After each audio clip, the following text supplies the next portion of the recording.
നമ്മളിപ്പോൾ ഇവിടെ വന്നിരിക്കുന്നത് മുഴുവൻ ബീച്ചിലാണ്. എന്നോടൊന്നും പറഞ്ഞൊന്നുമില്ല. ശരിക്കും പറഞ്ഞാൽ എന്നോട് പറഞ്ഞ എടാ ബാബു നീ വന്നോന്ന് പറഞ്ഞു, വന്നേക്കാം, ഞാൻ ഫാമിലിയായിട്ട് വന്നേക്കാം. പക്ഷെ ഇങ്ങനൊരു സർപ്രൈസ് തരാനാണെന്നുള്ളത് ഒരിക്കലും അറിഞ്ഞില്ല. ഇവിടെ വന്നു കഴിഞ്ഞപ്പോഴത്തേക്കാണ് അറിയണം. മുഴുവൻ ബീച്ചിൽ വന്നപ്പോൾ എല്ലാവരും ഉണ്ട്. ലിസി ആൻറ്റി ഉണ്ട്, മേഴ്സി ആൻറ്റി ഉണ്ട്, ജയനാൻറ്റി ഉണ്ട്. ഞങ്ങളെല്ലാവരും ഫാമിലിയായിട്ട് എല്ലാവരും കൂടി വന്ന് പങ്കെടുത്തു. പിന്നെ ഒരാൻറ്റീനെ കൂടി പറഞ്ഞില്ലെന്നുണ്ട്. എന്താണ് കുഞ്ഞാൻറ്റി, കുഞ്ഞാൻറ്റി, സൗമ്യാൻറ്റിയോട് പറഞ്ഞില്ലെങ്കിൽ ബുദ്ധിമുട്ടല്ലേ. ഏതായാലും ഈ ബീച്ചിൽ വന്നപ്പോഴത്തേക്കും വളരെ ഒരു സർപ്രൈസ് കിട്ടി.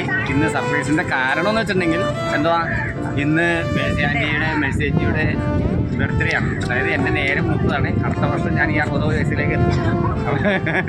അപ്പോൾ ഈ ബർത്ത്ഡേ ആഘോഷമല്ല. അപ്പോൾ നമുക്കിതിലേക്ക് പങ്കുചേരാം. നമുക്ക് കേക്ക് മുറിക്കാം അല്ലേ.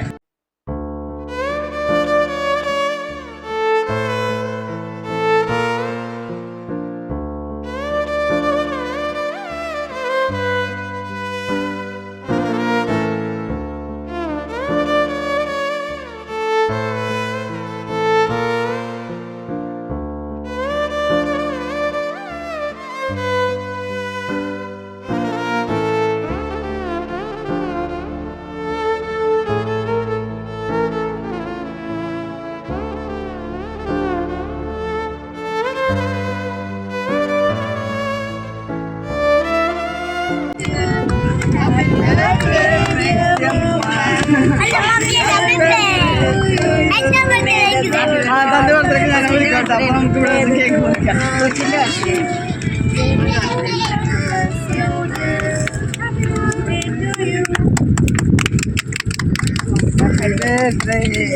പൊന്നൂന് കൊടുക്കും, പൊന്നൂന്.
ഇന്ന് ചേച്ചിയുടെ ബർത്ത്ഡേ ആഘോഷിച്ചു.